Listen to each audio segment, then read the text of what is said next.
Okay, so as much fun as it is to rag on the game for its current state, let's shift gears today and talk about the biggest problem with this event and what the devs should learn from it for the upcoming Halloween event. Because let's be real, the only reason the 5th anniversary event is a clone of the 4th anniversary is because all of that extra effort they took away from other events is actually going into the Halloween event. I mean, after all, they finally released the Blight after teasing him for 3 years on the 4th Halloween event. The 5th Halloween event can't be a reskin, right? Right? Space Coconut.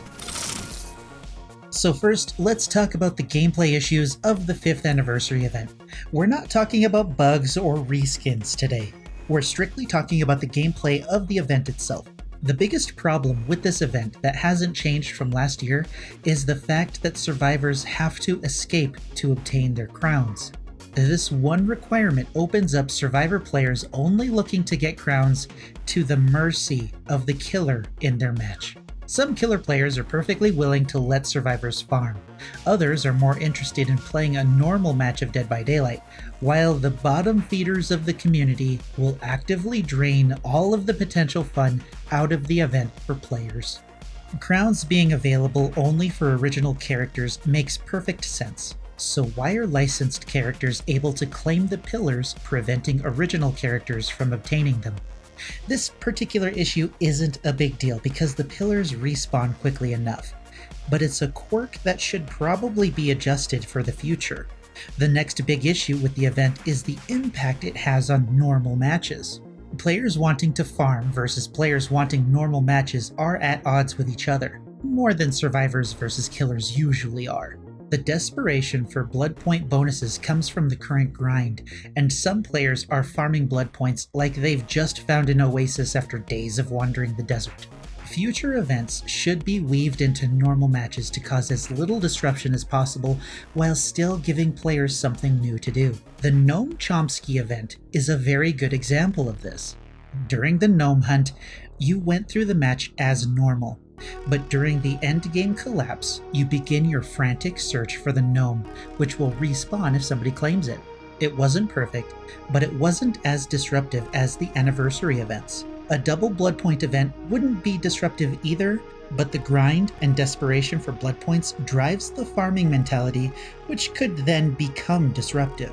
The original Blight event was disruptive in that players were required to play both roles in order to obtain all the free currency available. Players who were only interested in obtaining the cosmetics would go into matches to gain their serum and let themselves die on the hook. I personally know of a douchebag coconut who hates playing Survivor who did this and then spent all of the currency on killer cosmetics.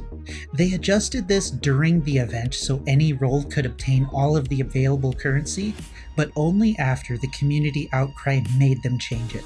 This pattern would continue through future events when new objectives were introduced as events, and each time for the duration of the events, players endured more nonsense than usual.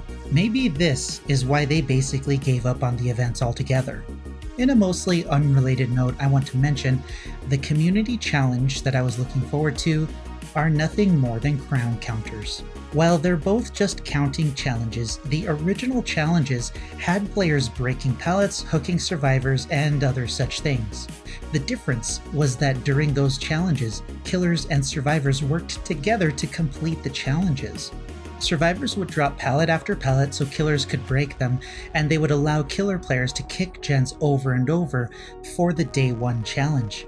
They would start and end chases for the Day 2 challenge, allow grabs and unhooks for Day 3, Day 4 was more individual achievements for each side, and Day 5 had killers allowing escapes and survivors offering themselves as sacrifices on the hooks to accomplish the community challenges.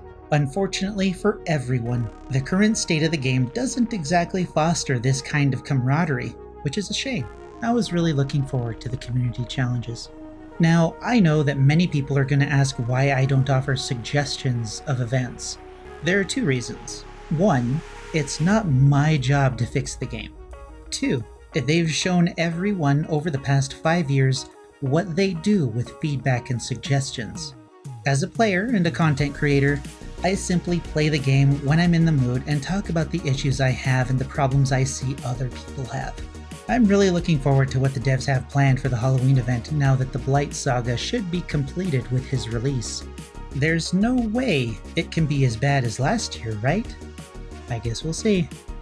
Let me know what you think in the comments below, and until next time, I'm Space Coconut, and you're welcome.